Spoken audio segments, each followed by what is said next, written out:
Familia salesiana barriarista, un sueño que nació de agua de Dios, al mundo con esmero cada día, llevamos la alegría y el amor. Familia salesiana barriarista, viviendo el sacrificio con amor, somos pregoneros del carisma, el Padre Luis Mariara nos dejó. Tanta gente clama, hoy igual que ayer, paz, amor, justicia, solidaridad. Seamos esperanza, signo de unidad, vivos testimonios de amor fraternal. Familia salesiana barriarista, un sueño que nació de agua de Dios, al mundo con esmero cada día, llevamos la alegría y el amor. Familia salesiana barriarista, viviendo el sacrificio con amor, somos pregoneros del carisma, el Padre Luis Mariara nos dejó. Estar con la gente es nuestra misión, compartir sus cruces, nuestra vocación. Estar siempre atentos para socorrer al pobre, al enfermo, en toda ocasión. Familia salesiana barriarista, un sueño que nació de agua de Dios, al mundo con esmero cada día, llevamos la alegría y el amor. Familia salesiana barriarista, viviendo el sacrificio con amor, somos pregoneros del carisma, que el Padre Luis Mariara nos dejó. Seamos una ofrenda agradable a Dios, seamos por el mundo víctimas de amor. Como Jesucristo se entregó en la cruz, demos nuestra vida con fe y con valor. Familia salesiana barriarista, un sueño que nació de agua de Dios, al mundo con esmero cada día, llevamos la alegría y el amor. Familia salesiana barriarista, viviendo el sacrificio con amor, somos pregoneros del carisma, que el Padre Luis Mariara nos dejó. Somos pregoneros del carisma, que el Padre Luis Mariara nos dejó.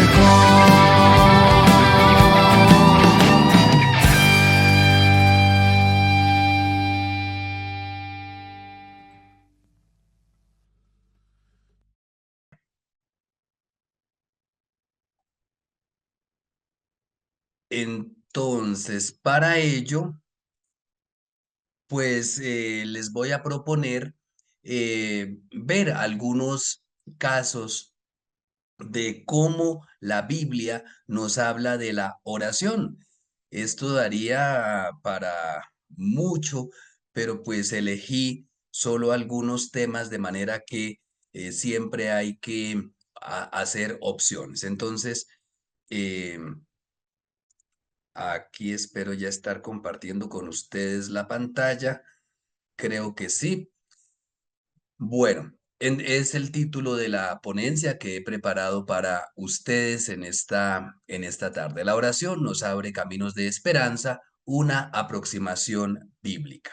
Pues bien, entonces, ¿qué nos dice la Biblia de la oración? ¿Qué nos dice la Biblia de la oración? Lo primero que nos dice es que lo primero que nos dirigimos a Dios es con espontaneidad. Nuestras oraciones han evolucionado mucho. Llegamos tal vez al punto culminante de la oración en la Eucaristía o de la oración en la liturgia de las horas, que es organizada, que es sistematizada, que es bella, que es bonita. Pero cuando nosotros llegamos a este mundo, lo primero que hacemos es gritar. No decimos, querida mamá, tenga la amabilidad de darme pecho, que tengo hambre. No, el niño grita. El niño cuando necesita algo, no lo pide, lo grita. Y también en la Biblia, incluso tal vez la primera oración que hay en la Biblia, que no sabemos el texto, es un grito, y es el grito de la sangre de Abel, sí, de la sangre de Abel. Ustedes ven allí el texto bíblico, cuando Yahvé le dijo, uy, ¿qué pasó aquí? Yahvé le dijo a Caín, ¿dónde está tu hermano Abel? Contestó, no sé, ¿soy yo acaso el guardián de mi hermano? Respondió Yahvé, ¿qué has hecho? La voz de la sangre de tu hermano, dice, grita a mí desde la tierra. La oración como un grito, como un clamor ante, y ni siquiera pidiendo algo, sino expresando algo. En este caso, el grito probablemente por el sufrimiento o en este caso por la muerte. Muchas de nuestras oraciones también pueden tener este ímpetu bíblico, es decir, a causa del sufrimiento y a causa de la muerte. En el Antiguo Testamento encontramos también la oración o la misma palabra para hablar de la oración es la misma del grito de guerra, ¿sí? Cuando en Josué 6:16 Josué le dice al pueblo, lanzad del alarido, el grito, porque Yahvé os ha entregado la ciudad. Entonces, estos primeros aspectos de la oración nos dejan ver la espontaneidad de un grito. A veces decimos, a voz en grito, clamo al Señor, oro al Señor, a voz en cuello. Pues ¿de dónde viene? Que los primeros clamores, los clamores primordiales del ser humano ante otro ser humano y ante Dios son espontáneos, no son tan mediados, sino que llegan a ser gritos, alaridos. Y también este clamor se puede dar no solamente por alegría, por guerra, por llanto, por tristeza, sino también pidiendo, como en este caso, el fin de un sufrimiento, ¿cierto? Se pide el fin de un sufrimiento, como en Éxodo 8:8. Moisés y Aarón salieron de la casa del faraón y Moisés invocó el nombre de Yahvé para que apartara las ranas que afligían al faraón.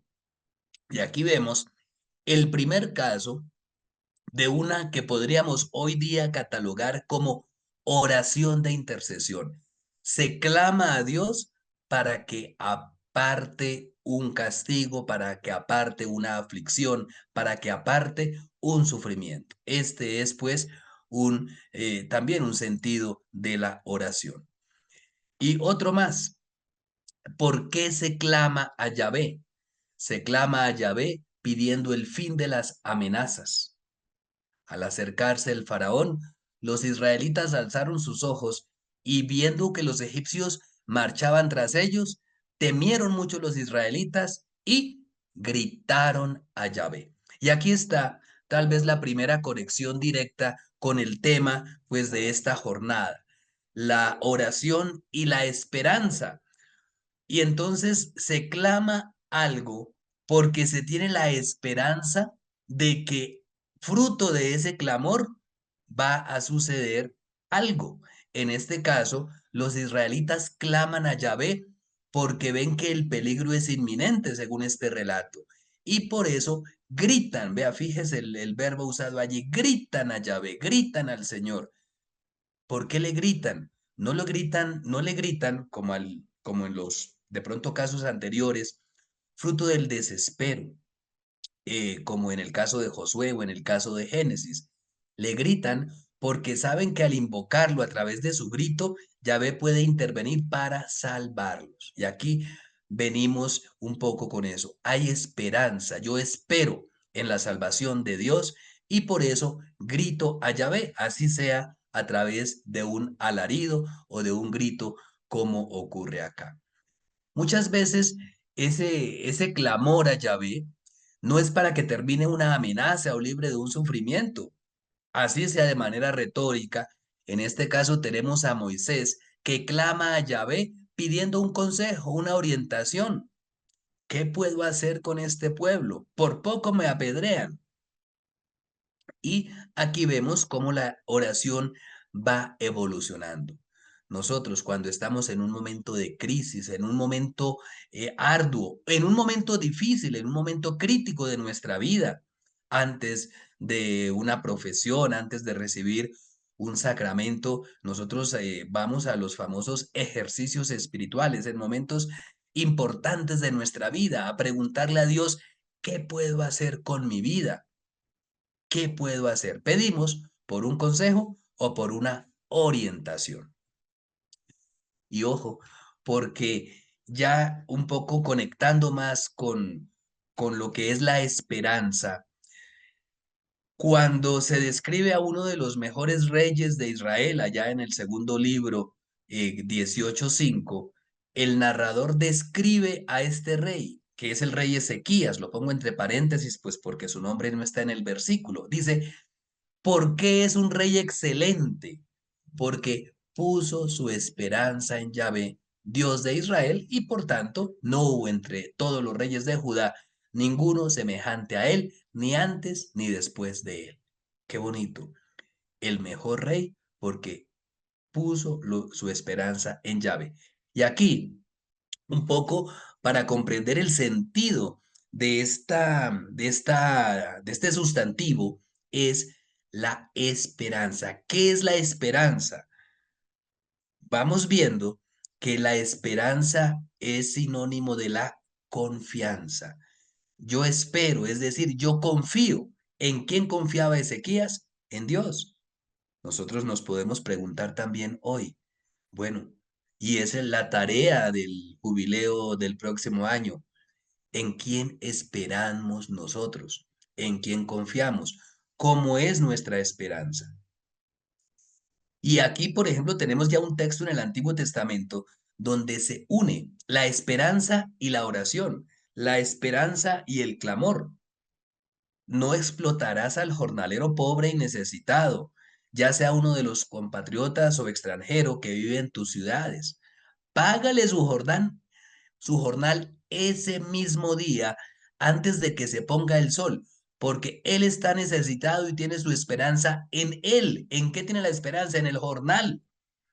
Así no clamará el Señor contra ti y tú no te harás responsable de un pecado. Entonces, fíjense que aquí la confianza no es en Dios, la confianza es en el salario, pero para que nos demos cuenta de qué significa la esperanza, así como ese trabajador pobre que trabaja al jornal todavía en nuestros campos y que era más común en la antigüedad, pues no tiene más para sobrevivir, para llevar un pan para su casa, que recibir el jornal que le van a dar. Confía en que le van a dar ese jornal al final de su trabajo y por eso él realiza toda su labor.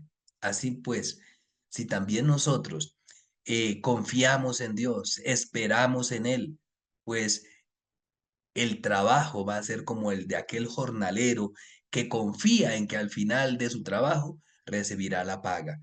Un trabajo del que confía o un trabajo del que desconfía. Si nuestras actividades pastorales, catequísticas, espirituales, de formación, de crecimiento, están permeadas por la esperanza, pues efectivamente son actividades llenas de entusiasmo y llenas de esa alegría de Dios. Hace un momento la hermana nos invitaba a poner emoticones alegres. Pues eso es, le ponemos el emoticón alegre a nuestra vida cuando hay esperanza, así no tengamos pantallita del computador en ese momento. Pues bien, y un poco para ambientar la oración en la Biblia, aquí puse algunos ejemplos, ¿no? Pero pues ustedes se dan cuenta que para unos pocos minutos sería imposible abarcarlo todo. Entonces, voy a presentarles un poco cómo narra el Evangelio y Hechos de los Apóstoles, si nos lo permite el tiempo, la oración. ¿Por qué escogí este autor? Porque para él es muy importante la oración. En el Evangelio de Lucas, cuando hay otros episodios que presentan algún acontecimiento de Jesús, Lucas siempre lo pone en oración. La importancia que para Lucas tiene la oración. Entonces quiero compartirla pues con ustedes. Pero aquí, ¿qué me pasó? Padre, Sí, es que no están pasando las diapositivas. Se quedó en la que tiene título Fin del Sufrimiento. bueno, muy Gracias, bien, Padre. gracias. A usted. Gracias a ustedes. Entonces, bueno, aquí, gracias por la intervención. Si no pasan, me vuelven a decir, por favor. Aquí estamos en la diapositiva que dice la oración falsa.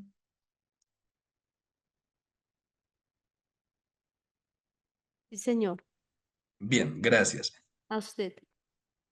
Entonces,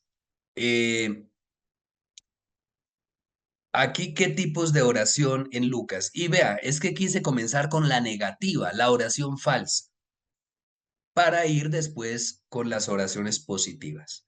El Evangelio de Lucas nos presenta qué es la oración falsa.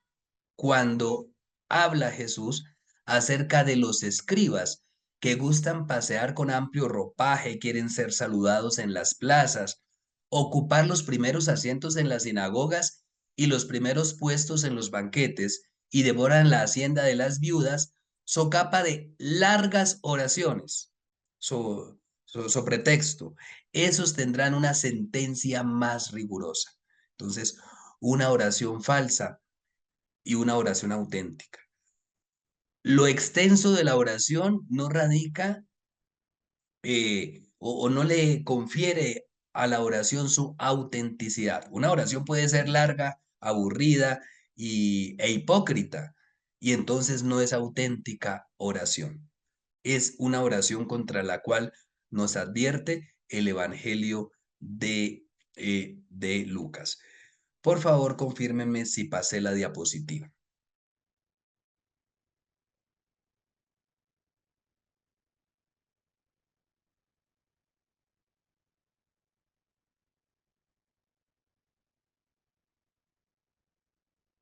Wilton.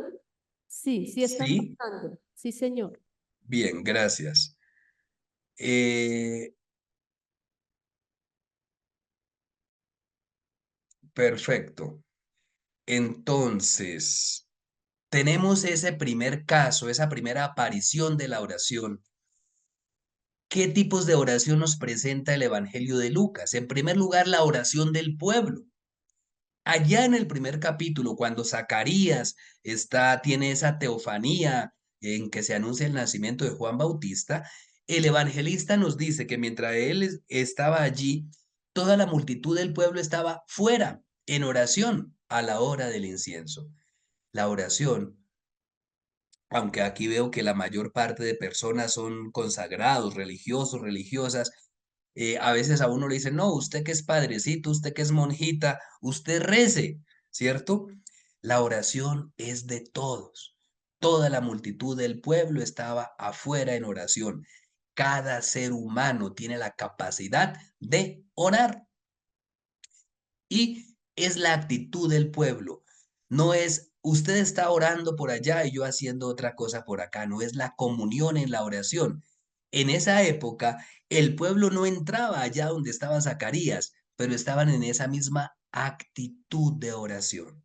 Acompañar al pueblo, acompañar las acciones de Dios con la oración. Casi al final del Evangelio, cuando Jesús expulsa a los mercaderes del templo, los expulsa porque ese es el templo, es el lugar de oración. Dice, es casa de oración y vosotros la habéis hecho una cueva de bandidos. Lucas 19:46. Un lugar de oración es el templo o era el templo de Jerusalén. La oración es tan importante para el pueblo de Israel que escogió un lugar cuyo uso exclusivo es la oración. No quiere decir que los demás no sean lugares de oración, pero el uso exclusivo es eso. Es más, nosotros hoy día tenemos muchos espacios y veo que aquí desde los lugares distintos de donde están ustedes conectados, en cada lugar hay también esa capilla. ¿Usted no quiere decir que en el comedor puede orar? Claro que sí. En la habitación puede orar también. En el lugar de descanso, en el lugar de recreo, en la cancha de baloncesto, allí también puede orar. Pero si usted va a pivotear la pelota de baloncesto en la capilla, de pronto lo regañan porque dice, ojo, porque este es un lugar de uso exclusivo para la oración. Y así, nosotros tenemos no solamente lugares exclusivos, sino tiempos exclusivos para la oración. No quiere decir que los demás tiempos no podamos orar, que en los demás lugares no se pueda orar, sino que tenemos lugares exclusivos que privilegian la oración. En segundo, en otro lugar tenemos pues lo que más abunda en el Evangelio de Juan, que es en el Evangelio de Lucas, perdón, la oración de Jesús. Y aquí les decía una diferencia que tenemos respecto a, a los otros evangelios y es la importancia de la oración. Lucas 3:21. Todo el pueblo se estaba bautizando. Jesús ya bautizado, vean aquí, se hallaba en oración, ¿sí? Se hallaba en oración. Y es allí, en ese contexto, en ese ambiente de oración, donde viene la teofanía, el cielo que se abre y la voz del cielo que se dirige a Jesús, tú eres mi hijo amado. Pero eso es importante. Jesús, según el relato de Lucas, allí, después del bautismo, se hallaba en oración. No es como en otros evangelios que salió del agua y sin rezar ni nada, pum, se abrió el cielo. No, Lucas le da importancia, la importancia de la oración en la iglesia, a partir de la importancia de la oración en la vida de Jesús. ¿Y qué tenemos también? Pues algo que muy bien conocido por todos nosotros, cómo era el comportamiento frecuente de Jesús. Lucas 5:6, se retiraba a lugares solitarios donde oraba. Buscaba esos lugares y tiempos exclusivos para encontrarse con el Padre. También tenemos otro caso muy similar al anterior. Por aquellos días se fue al monte a orar y se pasó la noche en oración de Dios. 6:12. Jesús, que era capaz de pasar la noche en oración, porque era consciente de ser amado por Dios Padre y de amar profundamente a su Padre Dios. En ese contexto también surgen los grandes interrogantes. Lucas, cuando nos cuenta algo de Jesús, casi dice, sí, él estaba orando y en esa oración pasó tal cosa, como en 9:18. Estando una vez orando a solas, en compañía de sus discípulos, les preguntó, ¿quién dice la gente que soy yo? Entonces veamos que Jesús se la pasa en oración.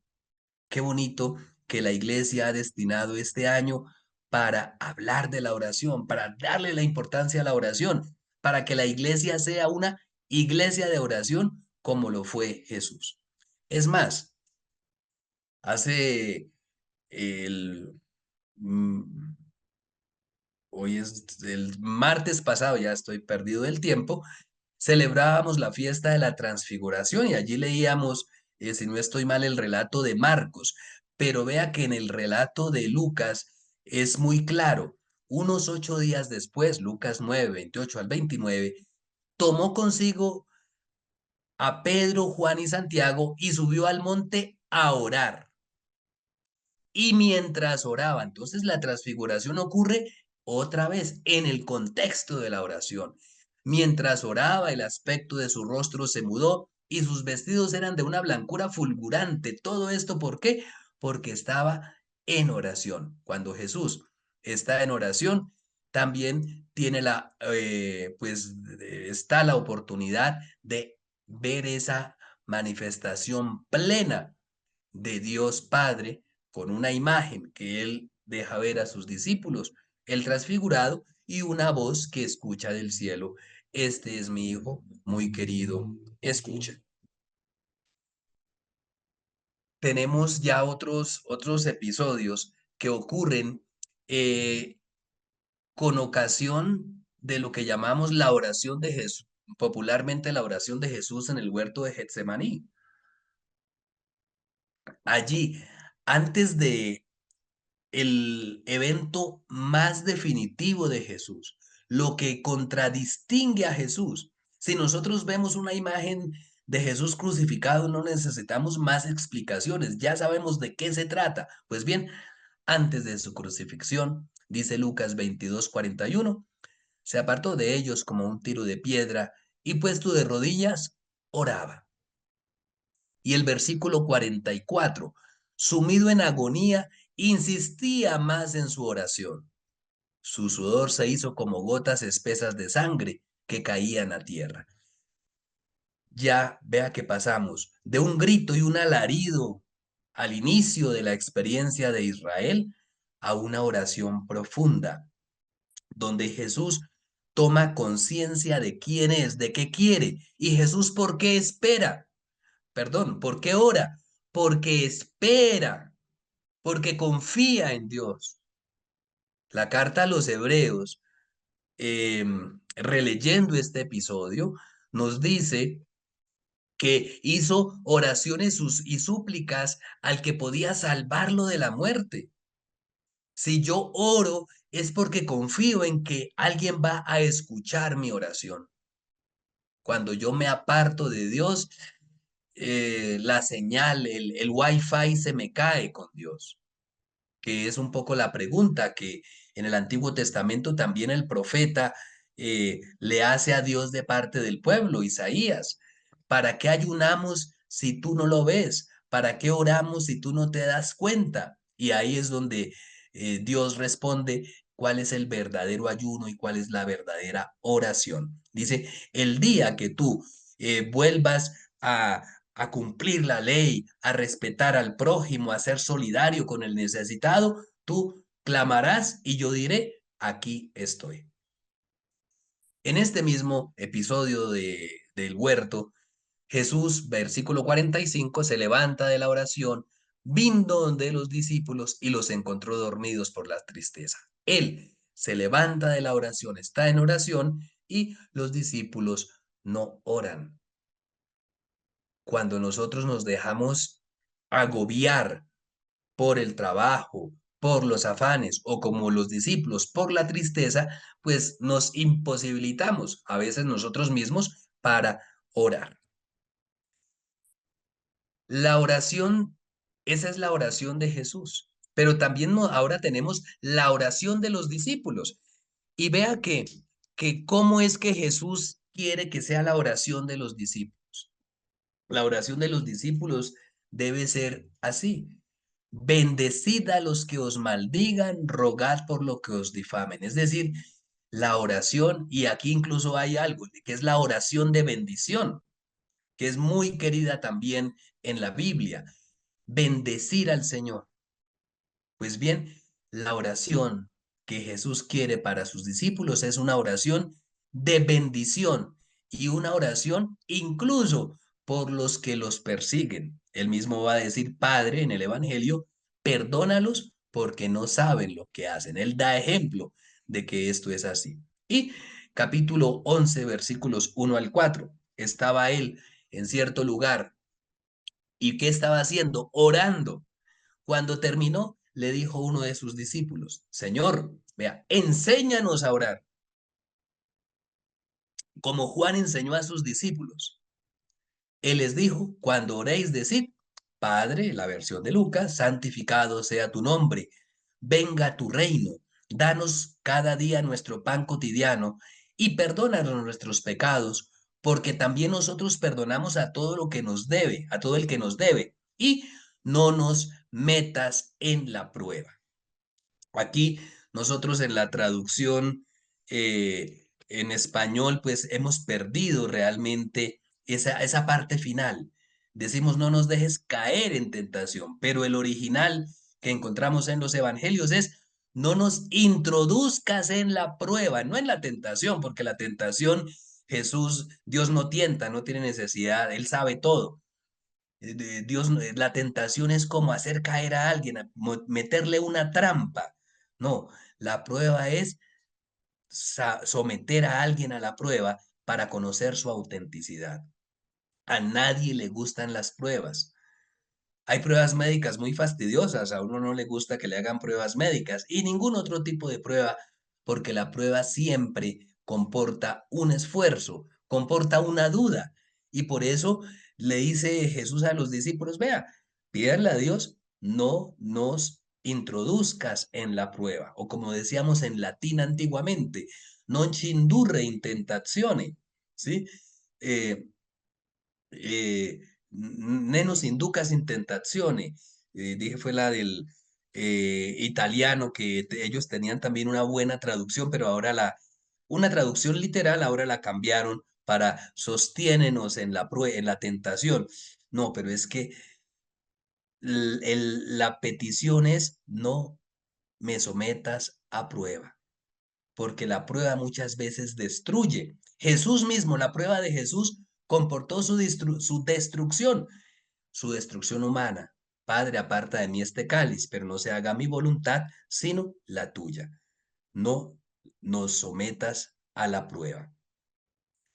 Y por eso él mismo a los discípulos les dice, pidan que no entren en la prueba, que no entréis en la prueba. Lucas 22:40, ya en la oración del huerto, ¿qué les pide? Pidan no ser probados. ¿Y para eso qué se necesita? Pues ser íntegros, que si me someten a la prueba, yo estoy bien, estoy preparado, pero pues yo pido ser apartado de la prueba, que no me sometan a la prueba. Y muchas veces aquí podemos decir, ¿qué es la prueba? La prueba puede ser el sufrimiento, la prueba puede ser el luto, la prueba puede ser un dolor. Bueno, tantos tipos de prueba. Pero ojo, en la prueba es donde se demuestra la autenticidad de cada uno, como le pasó a Job, que fue sometido a prueba. Con el permiso de Dios, Satán lo sometió a la prueba. Y allí, en medio de tantas pruebas, Job mostró su autenticidad. Y allí Jesús da como un consejo. Lucas 22:46. ¿Cómo es que están dormidos? Levántense y oren. Oren para no caer en la prueba, en la tentación. Aquí puse una traducción de alguna traducción moderna, pero realmente la palabra es para que no sean sometidos a la prueba. Lucas en su obra también nos muestra la oración de la iglesia, especialmente en Hechos de los Apóstoles, ¿cierto? La primera es la oración de Jesús, la oración de los discípulos. En el tiempo de la iglesia vemos que todos perseveraban en la oración, Hechos 1:14. Y la oración es constante. Hechos de los Apóstoles, cada capítulo prácticamente nos habla de ejemplos de oración. Entonces oraron así, tú Señor que conoces el corazón de todos, muéstranos. Hechos 1:24, 2:42. se mantenían constantes, la iglesia ideal, la iglesia utópica, si queremos, constantes en la enseñanza, en la comunión, en la fracción del pan y dice, en las oraciones. Característica de Dios. La iglesia es una iglesia orante. Pedro y Juan subían al templo para la oración de la hora nona. Hechos 6:4. Mientras que nosotros nos dedicaremos a la oración. Hechos 6:6. Y habiendo hecho oración, les impusieron las manos. Hechos 8:15. Bajaron y oraron por ellos para que recibieran el Espíritu Santo. Cuando el episodio de Pablo le dijo a Ananías, levántate y vete a la calle recta y pregunta en casa de Judas por uno de Tarso llamado Saulo. Mira, está en oración. Entonces, cómo iba a saber cuál es Saulo? Cuando Judas entregó a Jesús, dijo, vea, el que yo le dé un beso, ese es. Aquí, ¿cómo saber cuál es ese hombre enviado por Dios? El que está en oración. Allí lo va a encontrar. Entonces, a veces no nos acostumbramos mucho a ver a Pablo como un hombre de oración, pero para Lucas así se reconoce a Pablo, porque es un hombre de oración. Entonces se puso de rodillas, Hechos 9:4, y después se volvió al cadáver y dijo, ¿sí? En la oración. Respondió, Hechos 10:4, tus oraciones y tus limosnas han subido como memorial ante la presencia de Dios.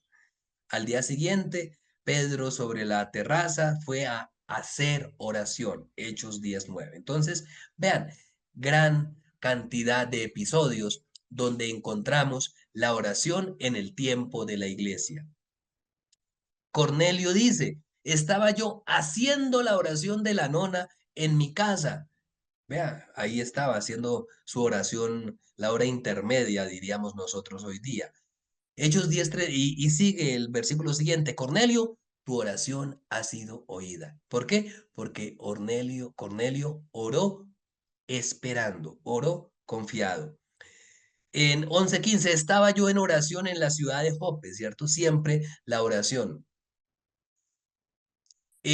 Cuando echaron a la cárcel a Pedro, 12:15. Mientras tanto, la iglesia oraba insistentemente por él a Dios.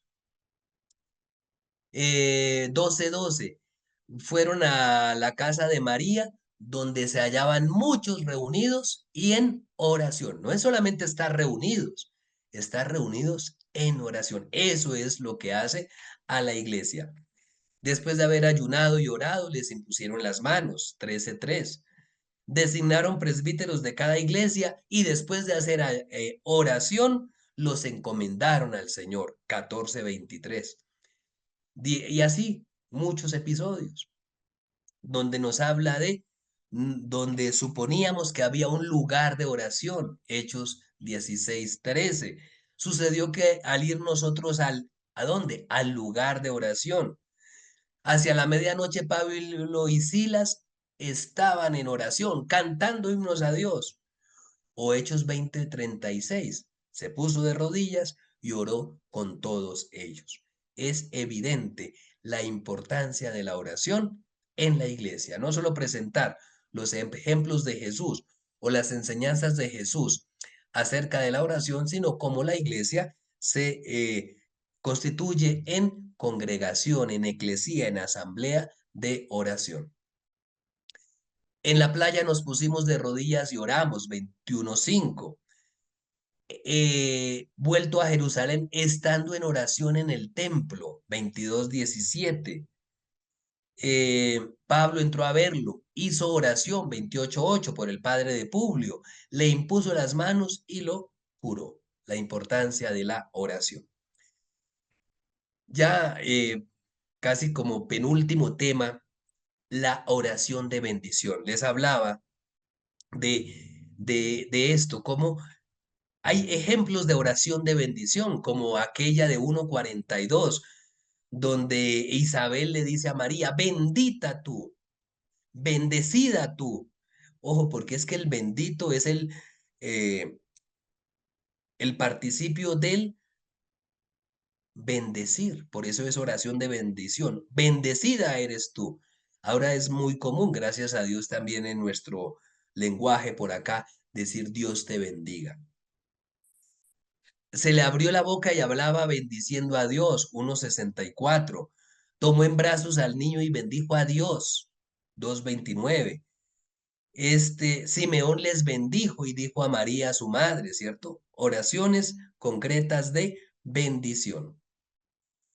En la multiplicación de los panes, tomó los 5 panes y levantando los ojos al cielo, pronunció la bendición, 9:16. 13:35, un poco como un spoiler de lo que sucederá en 19:38, que en 19:38 dice, bendito el rey que viene en nombre del Señor, ¿sí? La oración de bendición. En la última cena, tomó el pan, pronunció la bendición. O cuando el episodio final los sacó cerca de Betania y alzando sus manos los bendijo. Mientras los bendecía, se separó de ellos y estaban siempre en el templo bendiciendo a Dios. Entonces, es un poco también que dentro del Evangelio de Lucas, una parte importante es la oración de bendición. Y para terminar, algunos textos en que se nos une la esperanza y la oración. Entonces, aquí hablando de los israelitas, primer libro de Crónicas 5:18 al 20, que hicieron la guerra, estaban allí en plena campaña militar, dice, fueron entregados en sus manos. ¿Por qué? ¿Por qué tuvieron la victoria militar? Dice, porque en la batalla clamaron a Dios y Él les fue propicio por cuanto esperaron en Él. Dios nos escucha, se agracia con nosotros porque hay esperanza. Y eso vea que lo tenemos desde el Antiguo Testamento, como en el caso de los hijos de Rubén y otros que esperaron en Dios y por eso clamaron a Dios que les concedió, según el relato, la victoria en la batalla. Hay diversos salmos. Nosotros tenemos la fortuna de estar en contacto diario con los salmos, que son ejemplos de oración. Aquí pudiéramos quedarnos hablando incluso de un salmo o de todo el salterio. El salterio es una bendición de Dios para el pueblo, porque encontramos allí ya palabras que nacieron en un contexto a veces de necesidad, a veces de alabanza, a veces de fiesta, pero que moldean y expresan muy bien lo que le queremos decir a Dios. Salmo 60. Dios mío, escucha mi clamor, atiende mi oración. Te invoco desde el confín de la tierra, con el corazón abatido. Condúceme, porque tú eres mi esperanza, bastión fuerte delante de mí. Habitaré siempre en tu morada, refugiado al amparo de tus alas. Y el salmo continúa, porque tú, vea la esperanza, tú, oh Dios, escucharás mis deseos, me darás la heredad en los que veneran tu nombre. No es la oración de, oye, pero ¿para qué intento esto? Yo no puedo, yo no logro, ¿no? Ahora, eh, por ejemplo, estamos en el contexto de los Juegos Olímpicos. Por ahí veía la entrevista de este muchacho de 17 años que ganó la primera medalla de plata. En una entrevista anterior, un periodista le preguntaba, y bueno, ya que usted tiene muchas medallas, ¿y por qué tiene esta parte de la pared en blanco? Y él convencido dijo, es que ahí es para la medalla olímpica. Convencido. Si él hubiese ido, quién sabe, voy a intentar a ver cómo me va. Pues no gana, no queda ni entre los 20 primeros. Nuestra oración está llamada a ser una oración de confianza, confiar auténticamente en Dios. No, miremos, oremos a ver, pidamos, ¿quién quita? No, una oración confiada es la que encontramos en los salmos. O también el inicio del Salmo 85, que en su título en hebreo dice oración de David. Inclina tu oído, Señor, escúchame, que soy un pobre desamparado. Protege mi vida, que soy un fiel tuyo. Salva a tu siervo que espera en ti, que espera en ti, que confía en ti. Ya en el Nuevo Testamento también tenemos esa conexión entre la oración y la esperanza. Cuando Pablo en la primera carta a los tesalonicenses está saludando, dice, damos gracias a Dios por ustedes, los recordamos en nuestras oraciones, tenemos presente delante de Dios cómo ustedes han manifestado con obras su amor, eh, su fe con obras, su amor con fatigas y su esperanza en nuestro Señor Jesucristo. Entonces, la conexión entre la oración y la esperanza. Y un texto muy bonito que los invito a reflexionar después ya por su cuenta profundamente es el capítulo 8 de Romanos. La creación entera gime con dolores de parto. Dice, nosotros también gemimos interiormente, gritamos interiormente, anhelando la redención en nuestro cuerpo, porque solamente en la esperanza estamos salvados. Ahora bien, cuando se ve lo que se espera, ya no se le espera más. Es que es una esperanza no ambigua, no abstracta. La esperanza en Dios es una auténtica confianza en su obra. También es efectivamente que la oración y la esperanza van de la mano, lo que ya he dicho, pues se espera y se ora a Dios porque se espera. Por eso esa invitación de la carta a los romanos, aquí, Romanos 9 al 2, el último versículo, alégrense en la esperanza, sean pacientes en la tribulación y perseverantes en la oración. En la carta a Filemón, cuando Pablo le dice en el versículo 21, prepárame también un lugar donde alejarme, porque espero, confío que por las oraciones de ustedes se les concederá la gracia de que yo vaya a verlos. También en Efesios, cuando dice, doy gracias sin cesar a ustedes, recordándoles en mis oraciones. Y más adelantico, 1:25 al 23, que Él ilumine sus corazones para que ustedes puedan valorar la esperanza a la que han sido llamados. Vea, hemos sido llamados a la esperanza. Ser personas, ser hombres y mujeres de esperanza es una vocación de Dios muy necesaria en este mundo, donde con frecuencia hay también muchos motivos para perder la esperanza, pero motivos mayores para esperar. En Colosenses también encontramos pues esta misma situación, orando sin cesar por todos ustedes, a causa de la esperanza que les está reservada en el cielo. Une también estas cartas la oración y la esperanza. Que nuestro Señor Jesucristo, que nos dio gratuitamente un consuelo y una feliz esperanza, los reconforte. Finalmente, hermanos, oren por nosotros para que la palabra del Señor se propague rápidamente. Segunda Tesalonicenses del 2:16 al 3:5.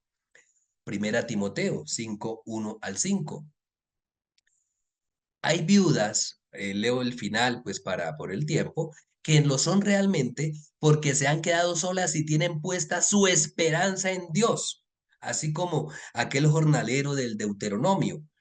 Esas son las viudas consagradas, consagrando sus días y sus noches a la súplica y a la oración. Las personas que esperan en Dios, confían en Él, por eso hacen súplicas y oraciones confiadas, esperanzadas a Dios.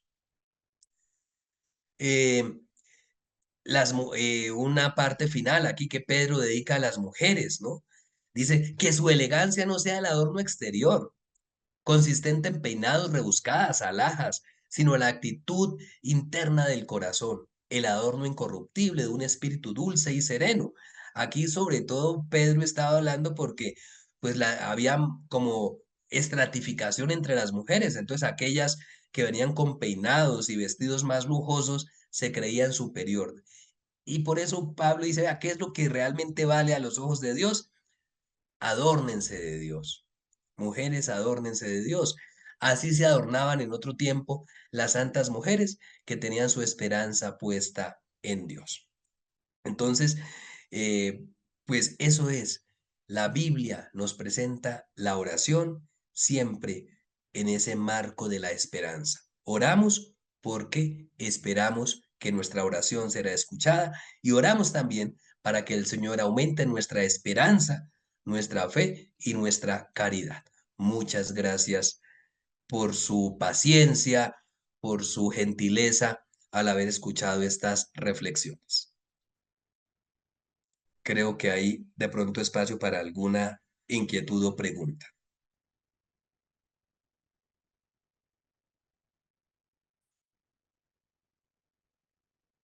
Participantes, después de esta profunda intervención, damos paso a los participantes de los presentes con preguntas e inquietudes dirigidas al Padre Wilton.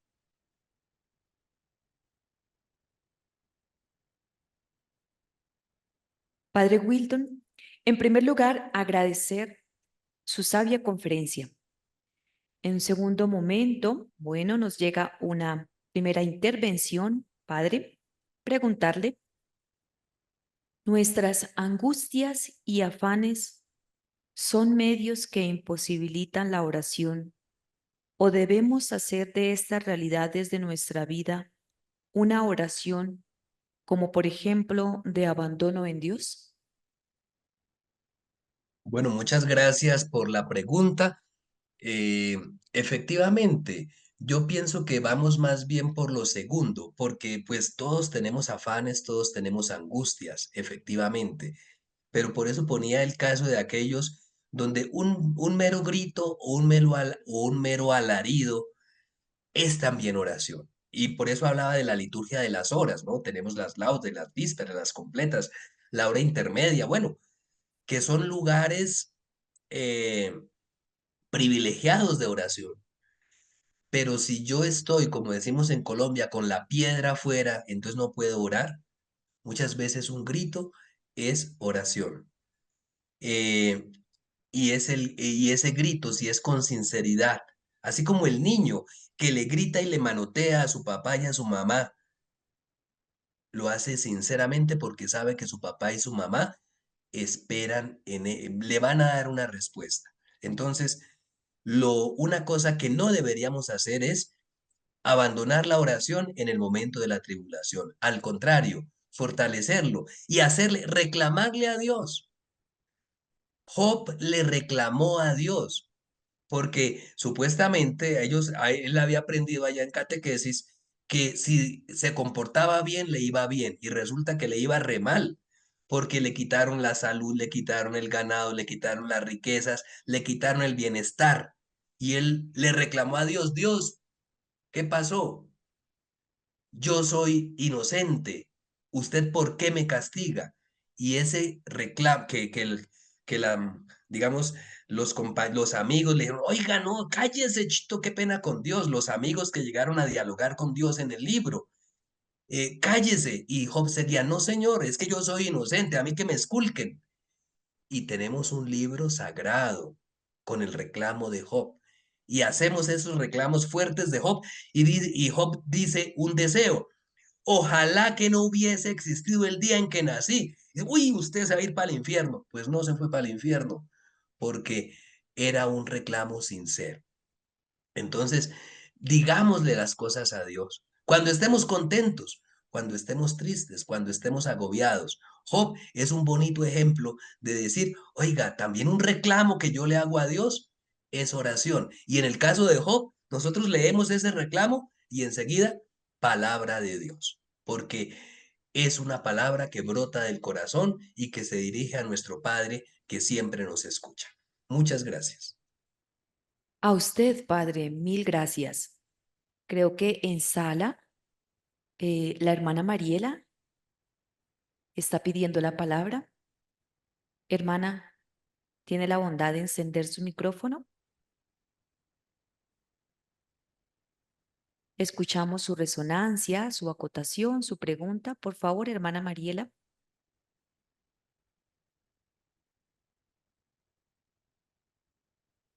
Bueno, mientras nos comunicamos con la hermana Mariela, tenemos por acá otra intervención, Padre. Es difícil esperar cuando nos sentimos abatidos. Queremos que las cosas tengan una solución inmediata. ¿Qué podemos hacer para que nuestra fe se haga cada día más fuerte.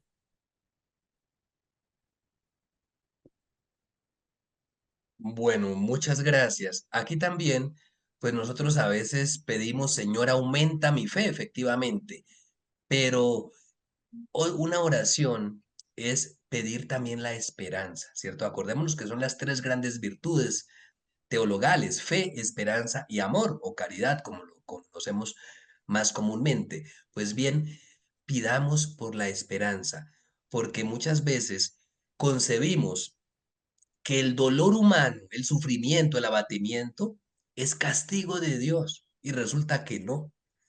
El dolor humano, el sufrimiento, es consecuencia de nuestra condición humana, biológica. ¿Por qué nos da cáncer? Porque somos biología. ¿Por qué nos da una enfermedad? Porque respiramos. ¿Por qué morimos? Porque vivimos. Dios, en su infinita sabiduría y autonomía, quiso crearnos de carne y hueso. Y muchas veces esto también comporta poder sentir el placer de degustar un plato favorito, pero también con los nervios que tenemos en la boca, pero también la posibilidad de sufrir, de sentir dolor. Es tratar de profundizar para concebir que el sufrimiento no es castigo de Dios, sino que hace parte de la condición humana. Si yo estoy enfermo, que no nos pase lo que hicieron los amigos de Job, que tras al caído caerle, tras de que estaba abatido por todo y lo estaban acusando de pecador. Entonces muchas veces actuamos así nosotros. Ah, es que usted, bien hecho, algo debió hacer, tiene bien merecida. No, ¿qué podemos hacer? Ayudar a quien sufre, a quien está abatido, con la comprensión, con la solidaridad, con la auténtica misericordia, compadecernos y muchas veces compadecernos también de nosotros mismos. Tratarnos con misericordia, porque Dios es misericordioso y nos ama, y por eso nos permite tener esa experiencia de Dios, experiencia de nuestros hermanos y hermanas, experiencia de la comunidad. Gracias, Padre. Me permito dar lectura a una tercera intervención. Mis felicitaciones, Padre Wilton. En Venezuela estamos pasando por momentos duros y la mayoría de personas ha abandonado la oración. ¿Cómo poder transmitir esperanza y lograr que mis coterráneos se aboquen a la misma desde la vuelta a la oración?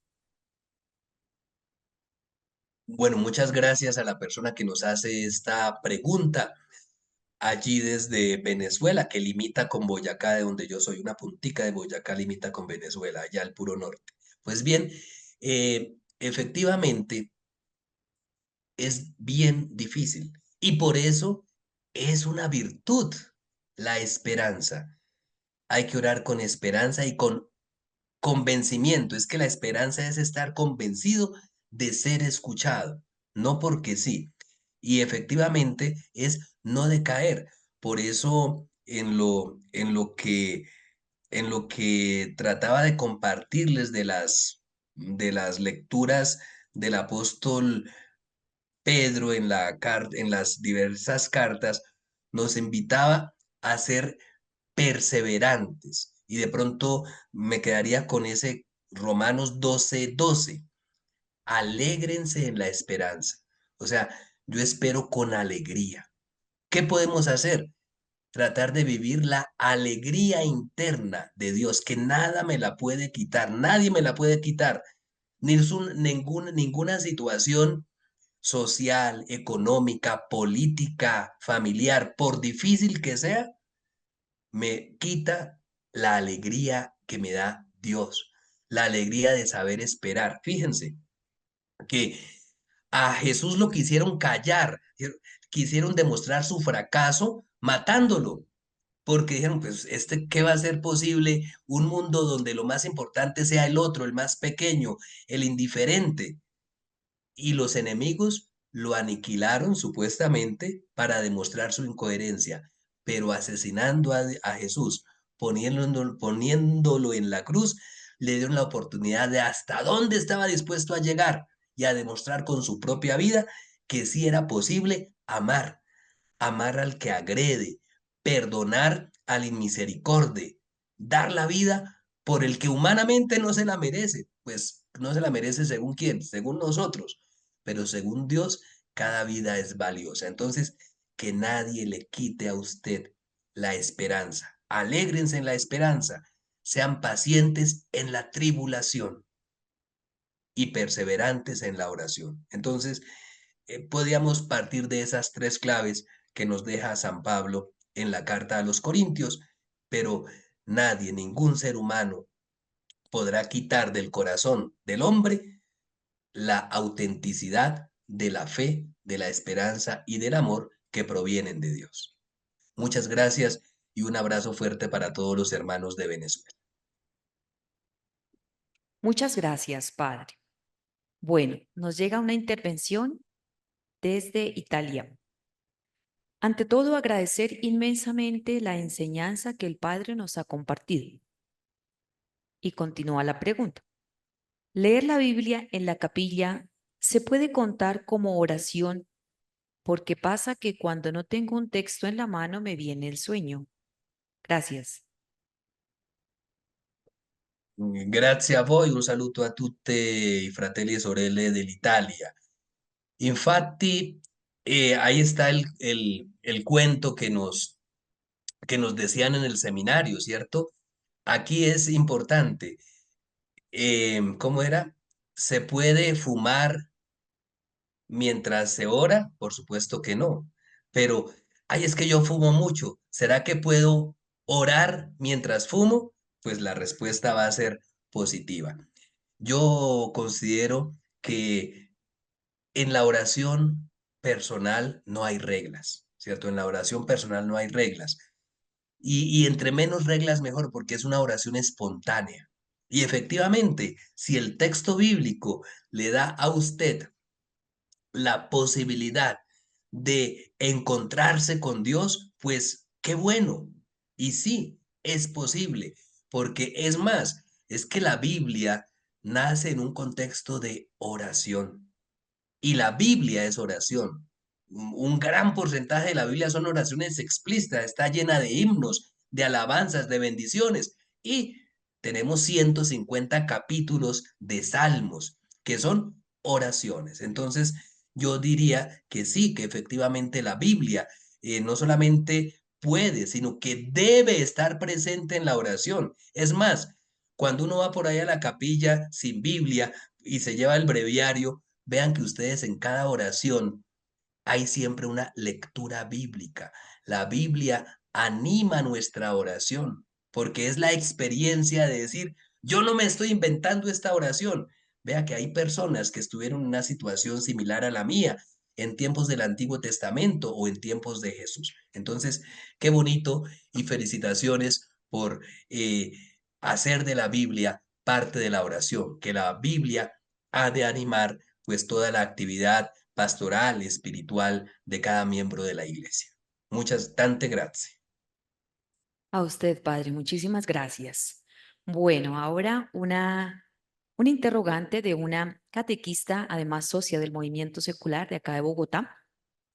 ¿Cómo llegar a los niños y jóvenes con la oración en medio de este mundo donde las redes sociales lo absorben cada día más y más? Bueno, muchas gracias a nuestra catequista y efectivamente una cosa importante, un llamado para los catequistas es precisamente la oración. Todos estamos llamados a orar, pero de manera muy especial quienes tienen la responsabilidad de la formación, porque si el catequizando ve a su catequista como una mujer o un hombre de oración, pues efectivamente va a ver eso como valioso. Y bueno, si usted está en ese ambiente y los niños o los jóvenes están en ambiente tal de redes, acuérdense que allí hay unos algoritmos. Tendría que usted entrar en la briega de buscar en esas mismas redes esos influencers que también son católicos, que también son, o bueno, son personas de oración. Y así como hay reels y, y videos que no forman para nada, sino que deforman la vida de cada uno, pues también allí es un océano infinito, prácticamente. Es infinito porque ningún ser humano está en capacidad de ver todos los videos que hay en Internet. Pero también allí hay videos y hay enseñanzas, incluso de oración. Últimamente el algoritmo me botaba como de jóvenes ahí hablando de cómo ser un católico. Ah, no soy un buen acólito si no, no sé, si no me tomo el vino, una cosa así. Como pilatunas de los acólitos, de los catequistas, que también van ayudando para que ellos vean que también en ese mundo de las redes sociales hay católicos, hay catequistas, hay niños, hay jóvenes. No todo es negativo allí, hay cosas muy positivas. Y aquí pensando que hay un amplio mundo de gente que le gusta eso, que está metida allí, pues aprovechar eso también para el bien. Entonces, formar también desde las redes. No sé si aquí haya youtuber, tiktoker, influencer, pero efectivamente, si no, los llamo a que entren también en ese mundo. No le tengamos miedo, sino que también vayamos allí. Yo por ahí cada 2 o 3 meses hago un videíto que le mando a la hermana Mildred con la explicación del domingo. No tengo tiempo para más, pero hay personas que tienen constantemente cositas, reels, videos pequeñitos, enseñanzas que son muy útiles para estos jóvenes que los enseñan a orar. Y si no las hay, vea, ahí está, ahí tiene usted una tarea, un reto, crear ese canal, crear esos reels en los cuales se dé la oportunidad a los jóvenes de orar. No por largas oraciones, decía al inicio, es lo válido. Vea que ahora también hasta YouTube nos enseña que son los reels más vistos. Pequeñas pildoritas que pueden ayudar a alguien que en el afán de su trabajo, en el afán de sus huecos, en el afán de sus cosas, no tiene más tiempo. Ya poco a poco va profundizando, va dedicando más tiempo y más espacio también para el encuentro con Dios. Muchas gracias. A usted, Padre. De seguro que le vamos a pedir a la hermana Mildred que nos comparta esos videos. Padre, bueno, continuando con las intervenciones de los participantes, tenemos la intervención de la ingeniera Natalie del Colegio Nuestra Señora del Rosario del Espinal. Padre, ¿cuál sería su consejo para abarcar una mayor paz interior, resiliencia y bienestar comunitario, siendo una persona de oración y que hoy en día no es tan frecuente que nos presten atención desde la espiritualidad? Bueno, muchas gracias, ingeniera Natalie. Mándenos un poquito del calorcito del Espinal por acá para Bogotá. Eh, Efectivamente, ¿cómo lograr esa paz y esa serenidad? Pues todo se logra con la constancia, ¿cierto? La constancia vence lo que la dicha no alcanza, decían los antiguos, y es válido, efectivamente. Es la constancia y es la perseverancia en la oración, ¿cierto? El mismo San Pablo, efectivamente, allí en la carta a los romanos nos dice eso, y es que es tal vez la clave. Por algo es santo y por algo sus escritos los catalogamos como palabra de Dios. Romanos 12:12, sean, perdón, perseverantes en la oración. Es lo básico, es lo fundamental, perseverar en la oración para llegar a alcanzar esa serenidad, que no es el objetivo. Ojo, porque nosotros somos creyentes, somos cristianos, creemos en Cristo. No somos budistas ni somos hinduistas, donde la oración es para ir eliminando el karma y alcanzar la iluminación. No, nosotros oramos para encontrarnos con Dios, para encontrar al hermano, para llegar a encontrar o a concebir que el otro, el hermano, el fastidioso, el bulloso que me pone el equipo de sonido a todo volumen mientras yo estoy tratando de orar, ese señor o señora es hermano mío, es prójimo mío y oro por él. si a la primera monedita que se cae por ahí en la capilla en silencio, yo pierdo la concentración y me pongo de mal genio, pues realmente no estoy encontrado con Dios, estoy encontrado conmigo mismo y pierdo mi serenidad, pierdo mi paz. ¿Quién es ese que osa distraerme en mi oración? No, Jesús se apartaba a orar. Hemos visto los ejemplos. Pero también allá llegaban estos señores a fastidiarlo, los apóstoles. Señor, enséñanos a orar. No perdía la serenidad, con mucha paciencia. Ay, pero no me han visto, no les he dicho. No, vea, ustedes oren así. Entonces es eso, no perder esa serenidad depende de mí. De Dios depende llenarme esa paz interior y la verdadera y auténtica espiritualidad es aquella que me permite encontrarme con Dios sin abandonar al hermano. Encontrarme con Dios y encontrarme con el hermano o la hermana. Encontrarme con Dios y saber que pase lo que pase, yo hago su voluntad. Entonces es ser consciente que eso, que lo que ocurre a mi alrededor, pues son circunstancias y son ambientes en los cuales Dios me pide también perseverar en la oración. Y sí, yo puedo orar en los lugares más ruidosos que haya y concentrarme en la oración y encontrar eso que estoy haciendo con toda constancia, con toda conciencia. Entonces, qué bonito y qué reto para, no solamente para usted, ingeniera, sino para cada uno de nosotros. Es un reto encontrarnos con Dios en cada circunstancia. Y efectivamente, hay lugares exclusivos de oración, pero también podemos decir, como el santo, pidan a tiempo y a destiempo en los lugares exclusivos, en la capilla, pero también cuando estoy en medio de la gente, incluso en el mercado. Estoy lleno de Dios y puede que no estoy diciendo ninguna palabra, pero mi actitud también es la actitud del que cree, del que espera y del que ama. Muchas gracias por su pregunta y por su intervención. A usted, Padre. Padre, reciba un saludo desde Camerún. Es la hermana Tomasa. Gracias, Padre, por estas orientaciones tan profundas. Viene la intervención de ella. ¿Cómo permanecer en la presencia de Dios durante la jornada? Porque a veces olvido por el trajín del día. ¿Qué me aconseja, Padre? Desde Camerún, merci.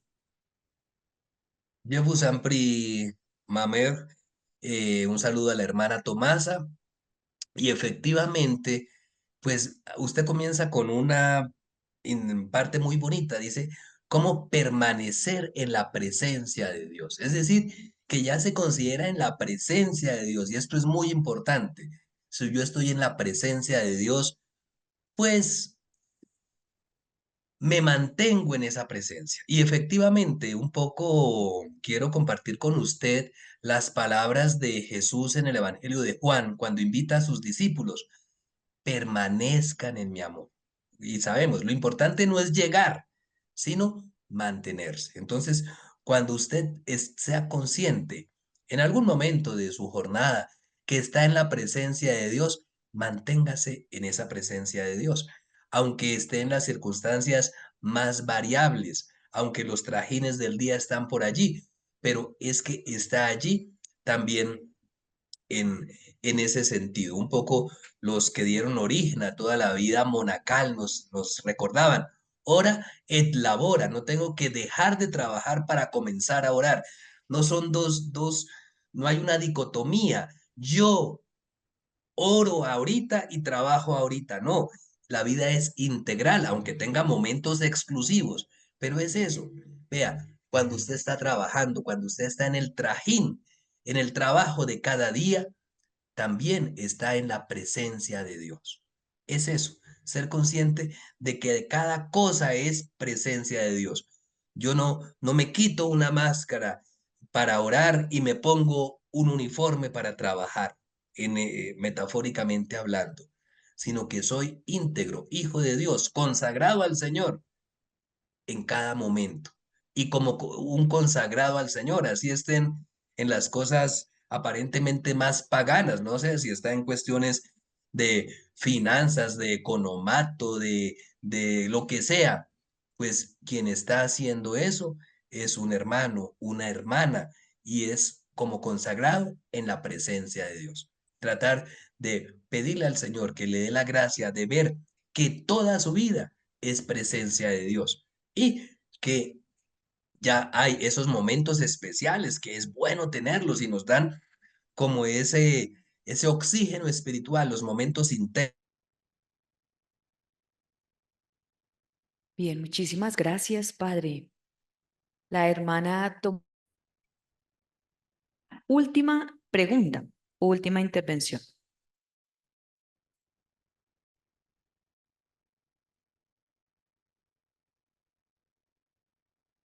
Entonces, leemos la última, ¿sí?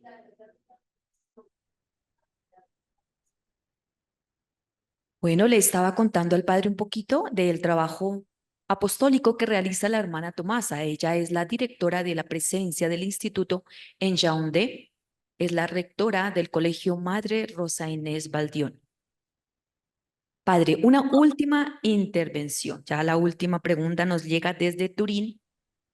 Padre, ¿cuál es el propósito principal de la oración en la vida cristiana? ¿Cuál es la preguera o el propósito de la oración en la vida cristiana? Bueno, bastante gracia y el propósito de la oración en la vida cristiana, pues efectivamente es animar la vida cristiana. Efectivamente, anima a vida cristã. La vida cristiana está animada por la oración. A vida cristã está animada. La vie chrétienne est animée. Y por eso, C'est pourquoi Padre, perdón, excúsenos. no, voy a silenciar. Estamos Ustedes creo traduciendo que en me escuchan. simultáneo. Sí. Perdón, no, ya sí. Padre, Está bien, está bien, está bien. pedimos excusas porque con la pequeña intervención parece que se está retornando la traducción al portugués y al italiano. Bueno, la oración hace parte de la vida cristiana y por eso el Evangelio de Lucas que quise mostrar hoy como ejemplo nos pone la oración no solamente en un momentico de la vida de Jesús, sino a lo largo de toda la vida de Jesús. Entonces, eso es muy importante tenerlo en cuenta. ¿Cuál es el propósito de la oración? La oración le da la naturaleza, caracteriza a la vida cristiana, caracteriza la vida de la iglesia.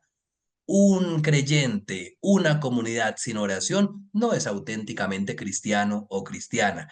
Es una característica fundamental de la vida cristiana. Su propósito es animarla para que en la oración el orante sienta que está en la presencia de Dios. Siempre estamos en la presencia de Dios, así no oremos, ¿cierto?